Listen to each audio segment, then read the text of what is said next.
They told my wife, "You are not pretty enough to work here." I had to do something about it.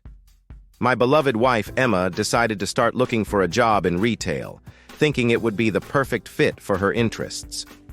One day, while at the shopping center, she saw that a famous lingerie shop was hiring, as advertised on a poster outside the store. Emma excitedly went into the store and tried to speak to the sales assistant. However, the assistant ignored her until she was practically right in her face. Emma asked how she could apply for the job, and the sales assistant looked her up and down with a sneer before delivering the blow. "Look, I don't think you're pretty enough for this job. No chance. Don't even try." Emma came home in tears, absolutely devastated. My heart broke seeing her like that. But then, anger took over.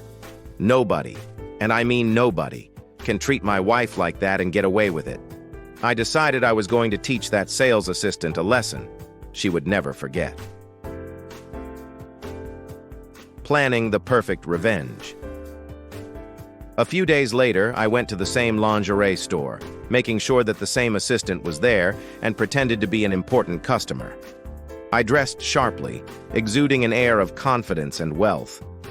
The moment I walked in, the sales assistant, whose name tag read Sophia, flashed a plastic smile, her demeanor completely different from how she treated Emma. "Good afternoon, sir. How can I assist you today?" she chirped. I put on my most charming smile and told her I was looking for a special gift for my wife.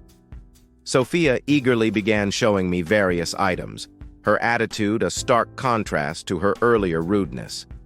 I listened attentively, pretending to be impressed, while silently seething inside.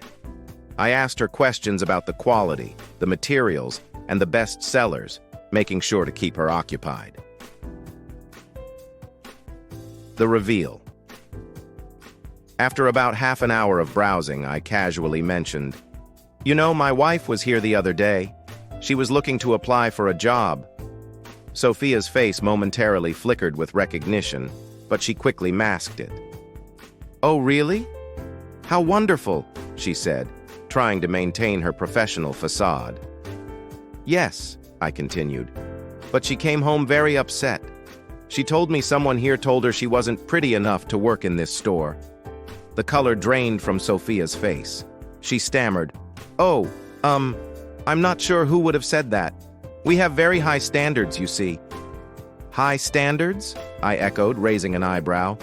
"Or just shallow ones?" Her discomfort was palpable, but I wasn't done yet.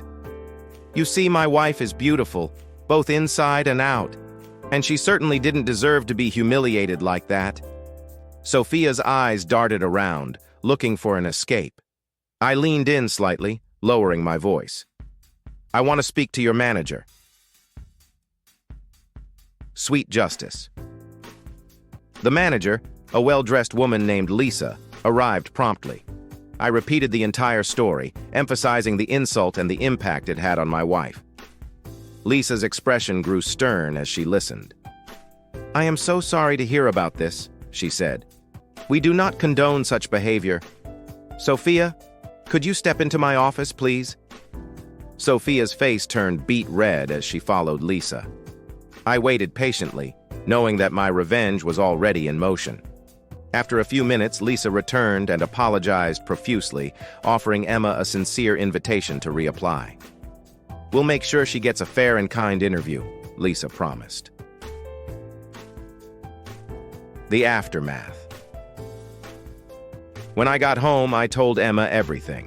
She was hesitant at first, still hurt by the initial encounter, but I encouraged her to give it another shot. Reluctantly, she agreed.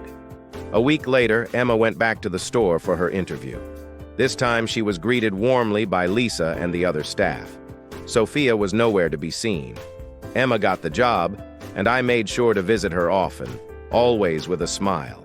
She thrived in her new role, her confidence growing each day. As for Sophia, she was transferred to another branch, far away from us. Justice had been served.